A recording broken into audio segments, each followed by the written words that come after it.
I'm Dorothy, Patrick filming. We're Toronto Master Gardeners. What I wanted to show you today was how you can create a garden bed with 4 seasons of interest out of a narrow strip of garden. What we have here is an east-facing bed, side of a garage, that is 4 feet deep by 12 feet long. It's east facing, so it gets morning sun and is in afternoon shade. Creating a garden bed is not just the flowers and the colours of the flowers that you want to consider.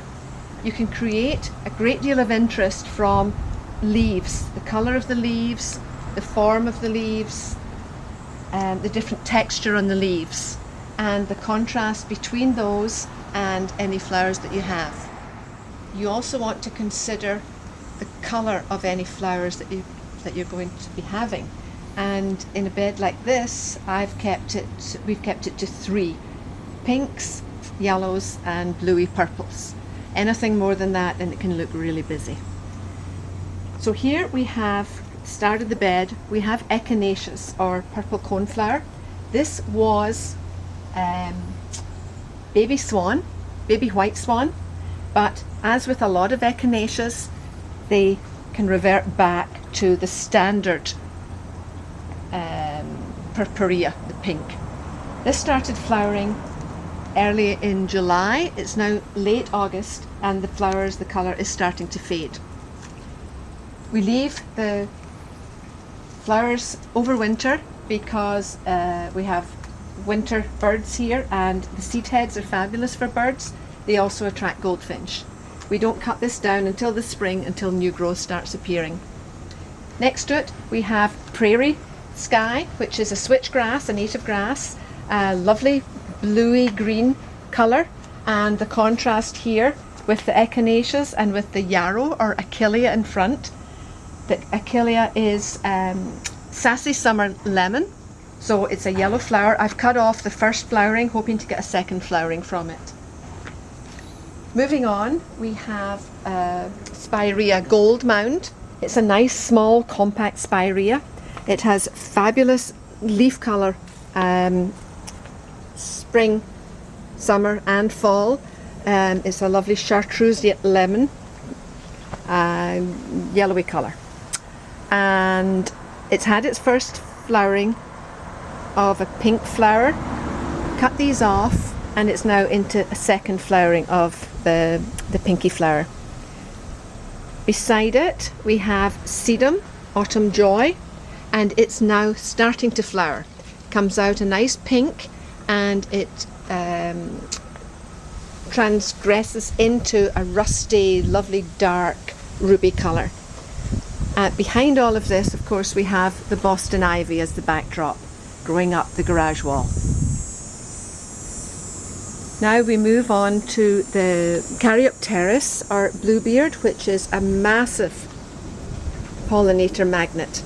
It has bees all over it every day, going for the pollen here. Between it and the Echinaceas, this is covered in bees and butterflies throughout the summer. Caryopteris, or Bluebeard, started flowering at the beginning of August. It's now towards the end of August and it's still not all out. So we get a good 6 weeks or more of fabulous flowers from this. It flowers late in the season, so you need to cut it down early in spring. When you first see signs of growth, cut it to about 6 inches from the ground because it flowers on that season's new growth.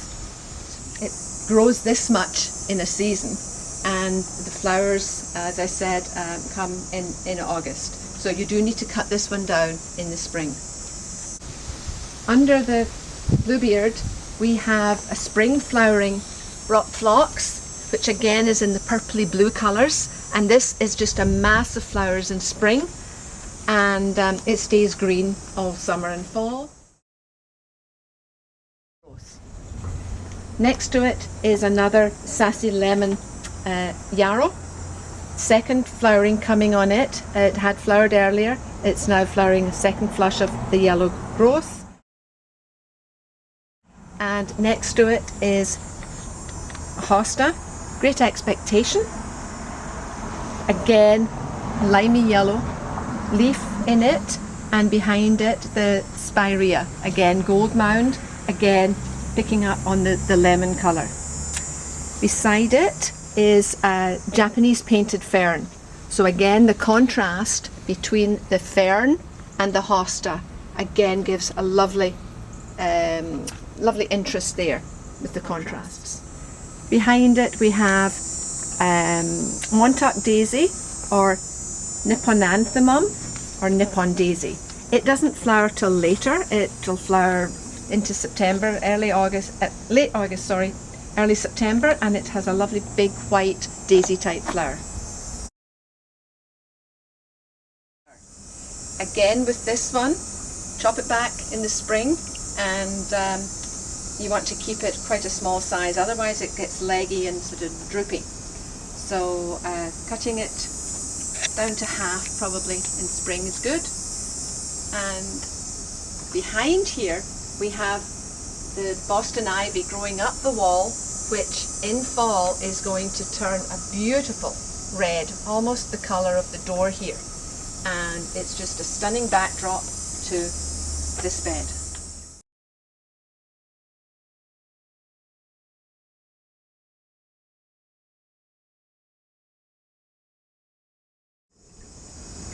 So in spring we have a lot of tete-a-tete small daffodils in this bed, and tulip tarda. And with the new Spiraea growth coming, the lovely chartreuse colour of growth, the hostas coming up, and the new growth on the Boston ivy, we have some the rock phlox flowering, and the new leaves on the Boston ivy. Again, spring is a splash of colour here as well.